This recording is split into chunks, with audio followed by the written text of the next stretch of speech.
Good evening, I'm Nicolle. And I am Sofia, and this is the Literary Travelers.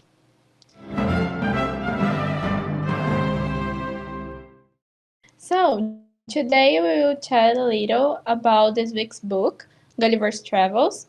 And I believe we read different versions of it. I read the Portuguese version, translated by Octavio Barbosa, and from the Nova Fronteira Publishing Company. I don't know nothing about your edition, but I read the original one written by Jonathan Swift. It's a crazy and incredible story. Indeed. Well, but let's talk a little about Jonathan Swift. In which situation he wrote this book? So, even the book is a satire of the government of the time, Jonathan published it without his real name at first. So, it would look just like a real logbook, another traveler's adventure, and it will surprise any reader.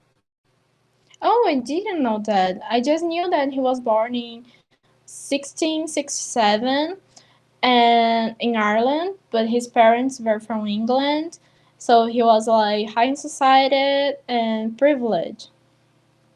Yes, and for his privilege, he also had a very good education. Some people think he inspired his writing in the book of Daniel Defoe called Robinson Crusoe, which is also a book about adventures on sea. Oh, yes, but back to the context of the book, he wrote it in 1726, so it was in the middle of Britain expansion and the expansion also from the book market. And I can understand why he did this, used this formula of the logbook. I mean, it was easy to get in disguise, right? Yes, I agree, exactly. We already knew he was making some type of critique of the Britain monarchy, and when we relate to the story where there was a lot of weirdness in every place Gulliver traveled to, we have to consider that due to that Jonathan used a lot of language figures. Of course, to do something like this, he would have to use it. But what kind of language figure are we talking about? I'd say irony, metaphors, and also hyperbole, because he exaggerates a lot, right? Oh, yes.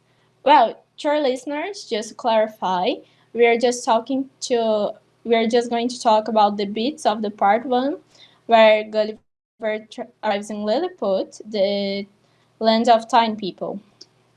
Yes, and there's a section, I believe it was on page 40, that Gulliver says like, I slept sounder than ever I remembered to have done it in all my life. And it sounds like almost an hyperbole, because nobody slept sounder. He really exaggerates. Yes, yes. Well, already in the next page, he talks with the reader. That is something that he's going to do all the time in the book, since he's using this formula of logbook, and he uses it in ironic way. So also to make some critiques of it. So to exemplify that, we brought this part where he says, "I lay all this while, as the reader may believe, in great uneasiness." And that's exactly why he's so expressive. For example, in some moments of the book, he describes the Lilliputians so fully. He tells the reader the tiny people were so good at mechanics, mathematics, and everything. Yes.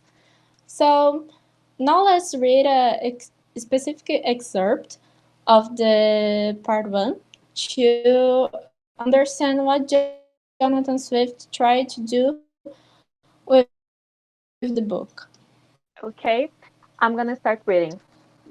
So, one morning, about a fortnight after I had obtained my liberty, Pedrestal, the principal secretary, as they style him, for confirmed affairs, came to my house, attended only by one servant. For, said he, as flourishing a condition as we may appear to be in till for Aeneas, we labor under two might evils, a violent inspection at home and the danger of an invasion. by a most potent enemy from abroad. As to the first, we are understand that for about 7 moons past there have been two struggling parts in the empire, under the names of Tremascan and Flamascan, from the high and low hells of their shields, by which they distinguish themselves. Now, in the midst of this intestine dispute, we are threatened with an invasion from the island of Blefuscu, which is the other great empire of the universe, almost as large and powerful as is his majesty. Besides, our histories of 6,000 moons make no mention of any other regions than the two great empires of Lilliput and Blefuscu, which two mighty powers have, as I was going to tell you, been engaged in a most obstinate war for 36 moons past. It began upon the following occasion. It was allowed on all hands that the primitive way of breaking eggs, before weighing, was upon the large end. But his present Majesty's grandfather, while he was a boy, going to eat an egg, and breaking it according to the ancient practice, happened to cut one of his fingers, whereupon the Emperor his father published an edict, commanding all his subjects, upon great penalties, to break the smaller end of their eggs. The people so highly resented this law that our histories tell us that there have been 6 rebellions raised on that account, wherein the emperor lost his life and another his crown.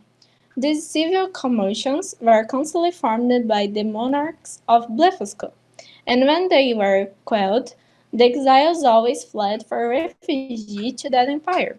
It is computed that 11,000 persons have at several times suffered death rather than subject to break their eggs at the smaller end.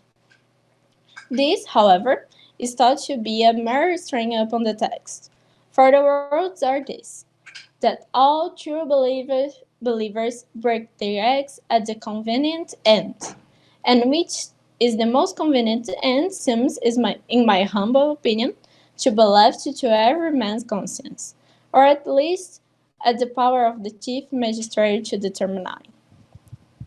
Now, the big Indian exiles have found so much credit in the emperor of Blefuscu's court, and so much private acceptance and encouragement from their party here at home, that a blood war has been carried on between the two empires for 6 and 30 months, with various success.